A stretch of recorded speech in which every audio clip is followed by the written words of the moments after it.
एक पड़ोसी ने देखा कि एक माताजी, पड़ोस के माताजी कभी कमरे के बाहर निकलते हैं, कभी अंदर जाते हैं, कभी बाहर निकलते हैं, कभी अंदर जाते हैं। तो पड़ोसी ने पूछ ही लिया कि माताजी ये आप क्या कर रहे हैं, कभी आप बाहर आते हैं, कभी आप अंदर जाते हैं। कहते बेटा बात यह है कि मेरी बहू रानी ना वो रामदेव जी से योगा सीख रही है। तो रामदेव जी कह रहे हैं सांस को अंदर करो, सांस को बाहर करो, सांस को अंदर करो, सांस को बाहर करो। तो ये बात है। भाव कहने का क्या है, जरा सा भी एक शब्द अगर समझ में ना आए तो फिर वो परेड हो जाती है। कृपा करो, दास अपने टॉपिक पे आता है। कहते हैं कि अच्छाई और बुराई जो है हर एक इंसान के अंदर होती है। सुमति और कुमति बहुत महात्माओं ने सुंदर तरीके से समझाया है। अच्छी मत और बुरी मत, सुमति और कुमति कहते हैं ये दो बहनें हैं। एक बार कुमति जो है वो भगवान जी के पास गई कि हर एक कोई सुमति को लाइक करता है, मुझे कोई पसंद नहीं करता। तो आप फैसला करो कि हम दोनों में महान कौन है। हम दोनों ही आपके बच्चे हैं। ऐसा तो हो नहीं सकता कि आपके लिए सुमति अच्छी है और कुमति बुरी है। तो भगवान कह रहे नहीं नहीं, तुम दोनों ही मेरे लिए अच्छे हो। उलझन में डाल दिया भगवान को। अब अगर कहते हैं भी दोनों बच्चियां परमात्मा की हैं तो फिर मैं किसे बुरा कहूं, किसे भला कहूं। कुमति कहने लगी नहीं, मुझे फैसला करके बताओ हम दोनों में से अच्छा कौन है। तो भगवान कहने लगे अच्छा तो ऐसा है, अगर तुम जिद करते हो तो तुम दोनों चल के दिखाओ।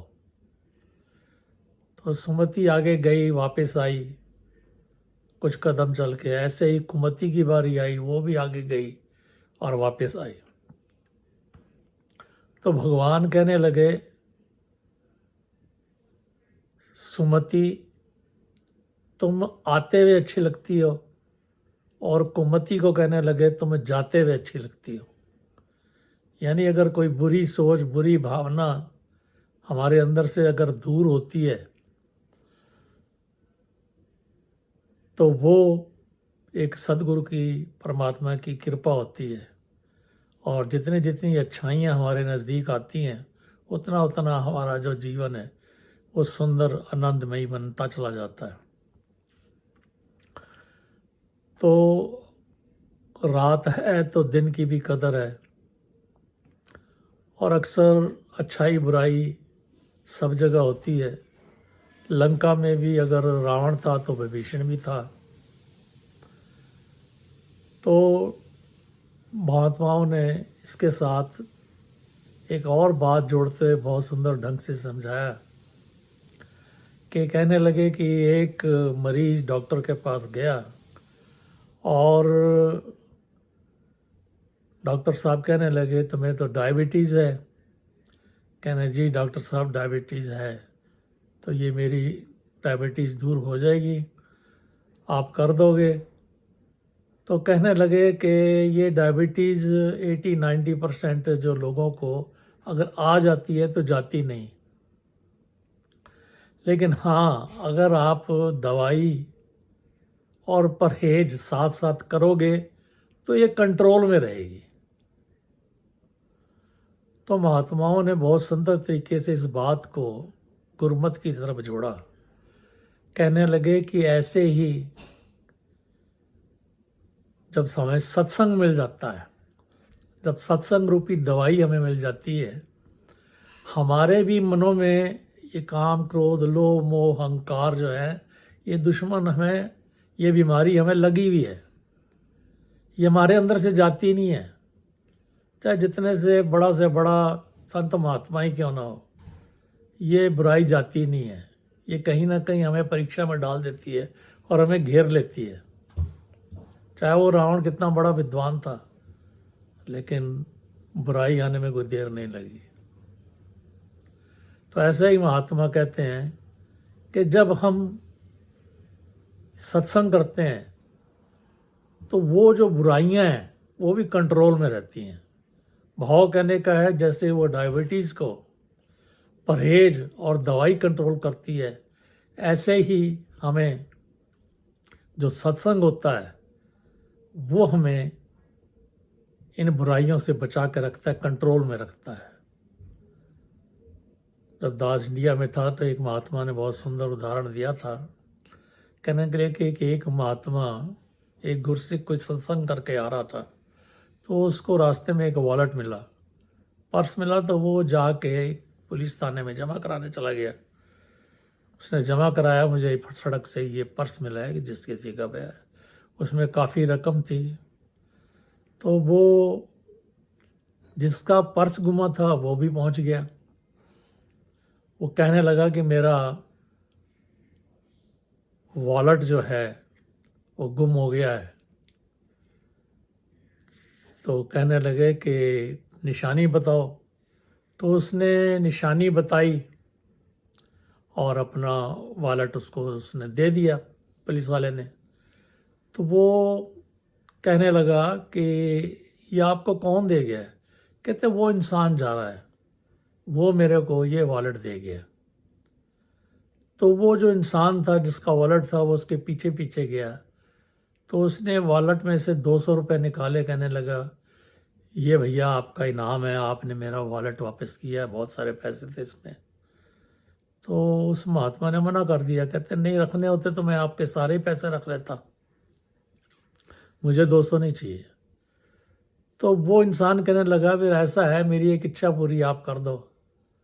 एक रेस्टोरेंट में, अच्छे से रेस्टोरेंट में उन्हें ले गया और कॉफ़ी का निमंत्रण दिया। तो दोनों ने बैठ के कॉफ़ी पी। अब इंसान पूछ लेता है अभी आप क्या करते हो? वो कहता आप क्या करते हो? तो वो इंसान कहने लगा जिसका वॉलेट गुमा हुआ था, कहता है ऐसा है, मैं तो हेरा फेरी का काम करता हूँ, स्मगलिंग का काम करता हूँ, और बगैर इसके पैसा इकट्ठा होता नहीं। इतने में दूसरे इंसान ने 2 चम्मच उठाए, कोई अच्छा रेस्टोरेंट था, चांदी के चम्मच थे, जब उसने वो जेब में डाल लिया। अब वो जो होटल का मैनेजर था वो देख रहा था। वो आया और उस आदमी को, उसके दोस्त को कहता है आप अच्छे घर के लोग लगते हैं, आपके दोस्त ने ना 2 चम्मच जेब में डाल लिए हैं, उसको बोलो चुपचाप टेबल पे रख दे, नहीं तो आपकी बहुत बेइज्जती होगी। तो वो कहने लगा आप भाई साहब कैसी बात कर रहे हैं? इस इंसान ने मेरा 5,000 रुपये वापस किया, आप इसके ऊपर ये इल्ज़ाम लगा रहे हैं, मैं मान ही नहीं सकता। कहते हैं मैं जाता हूँ, आप इससे पूछो इसने चम्मच उठाए हैं। जब वो चला गया तो उस इंसान से पूछा उसने कि भाई साहब आपने 2 चम्मच टेबल से उठाए हैं? कहता हाँ। तो कहता है वो टेबल पे रख दो। टेबल पे रख दिए। जब बाहर निकले, कहने लगे भाई साहब आप बड़े अजीब हैं, आपने मेरा 5,000 रुपया वापस कर दिया और 2 चम्मच के पीछे आपकी नीयत खराब हो गई।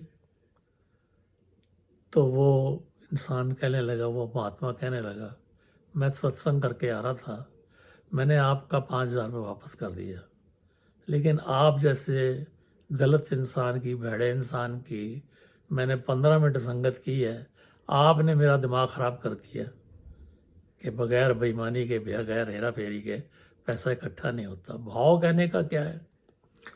सत्संग जो है हमें इन विकारों से बचा के रखता है, वरना हर एक इंसान के अंदर अच्छाई बुराई, जैसे दास ने पहले कहा, ये होती है।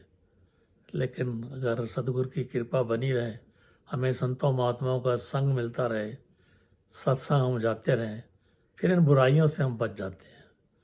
तो ऐसी कृपा करो कि सिर्फ सुनते ही ना रह जाएं, इसके ऊपर अमल भी कर सकें। और जैसे दास ने एक बार शायद पहले भी कहा, अच्छा लगे तो सब्सक्राइब ज़रूर कीजिए। तो अब तो आपके प्रधानमंत्री भी यूट्यूब में आ गए हैं, तो कृपा करो कि ये सुंदर सुंदर जो विचार संतों महात्माओं के दास इकट्ठे करता है और आप तक शेयर करता है, सिर्फ शेयर ही ना करता रहे, खुद भी चल सके। प्यार से कहना, धन्य।